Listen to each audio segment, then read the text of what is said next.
Koncert Tomaža Domicelja na Otoku ljubezni v Ižakovcih je sovpadel z izidom nove antologijske vinilne in digitalne izdaje albuma Življenje je lepo tudi z orkestrom, na katerem predstavlja izbor svojih najbolj prepoznavnih skladb v novih orkestralnih preoblekah. Takšni koncerti imajo za občino Beltinci velik pomen, saj bogatijo kulturno ponudbo, povezujejo obiskovalce in domačine ter prispevajo k prepoznavnosti kraja.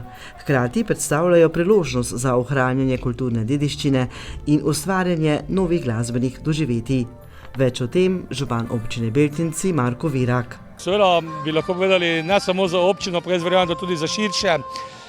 Nič lepšega po mojem kot to, da lahko imamo med nami seveda po eni strani saksofonista Marijana, po drugi strani Fariča, seveda potem pa rockerja tako po duši kot povsem, se pravi Tomaža Domicelja, ki po eni strani seveda nas ali pa v nas zbuja domoljubje z svojimi prelepimi pesmimi, po drugi strani pa seveda nas pošilja ali pa nas želi odpeljati tudi v daljnje kraje, tudi morda Jamajko, če lahko tako povem, tako ali drugače, ampak ta Jamajka ni predvidena kot država, kot otok, ampak je verjetno mišljena, da ima vsak od nas neko svojo Jamajko, kjer bi se rad počutil najboljše, kjer se počuti najlepše.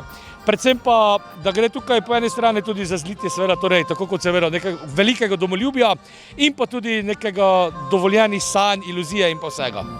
Župan je pri tem poudaril, da z dogodki na Otoku ljubezni predstavljajo pomemben del kulturne ponudbe občine ter dokazujejo, da glasba povezuje ljudi, bogati prostor in daje kraju dodatno prepoznavnost. Ta del pa je seveda zelo pomemben, kajti govorimo o dogodku, ki je tako ali drugače zelo pomemben z vidika tega, da tudi Otok ljubezni lahko prezentiramo kot primerno točko, ki bo dejansko, ali pa je že danes točka, kjer glasba združuje in tako naj ostane. In pa seveda vabljeni od danes naprej, pa tudi seveda smo že večkrat prej povedali v občino Beltinci na vse dogodke, ki so pred nami, predvsem pa Otok ljubezni, ki dejansko prihaja v to fazo, kjer bi lahko povedali, da destinacije, kjer se bo dogajalo ali pa dogaja na polno.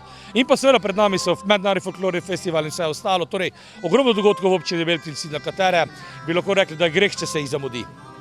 Več o tem, zakaj so se v Zavodu za turizem, kulturo in šport Beltinci odločili, da povabijo slovenskega kantavtorja Tomaža Domicelja na Otok ljubezni v Ižakovce, pa v nadaljevanju.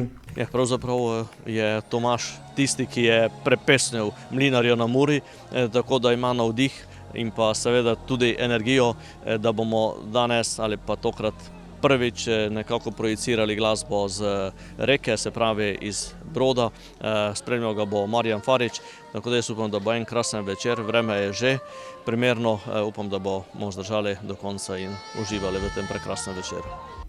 Obiskovalci so se ob prijetnih glasbenih melodijah sprostili, uživali v koncertnem večeru in se prepustili nepozabnemu vzdušju na Otoku ljubezni.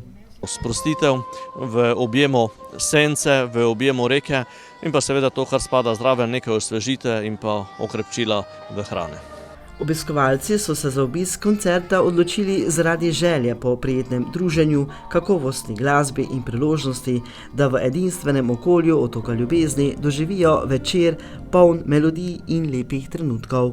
Zato, ker me kot domačinko Ižakovčanko veseli, da se tovrstni vrhunski glasbeni dogodki odvijajo ravno tukaj na Otoku ljubezni. Pričakujem res obilico glasbenih užitkov ob spremljanju domačih slovenskih glasbenih legend. Glasbeni večer je minil v duhu povezanosti in druženja ob živahnih kantavtorskih melodijah slovenske legende.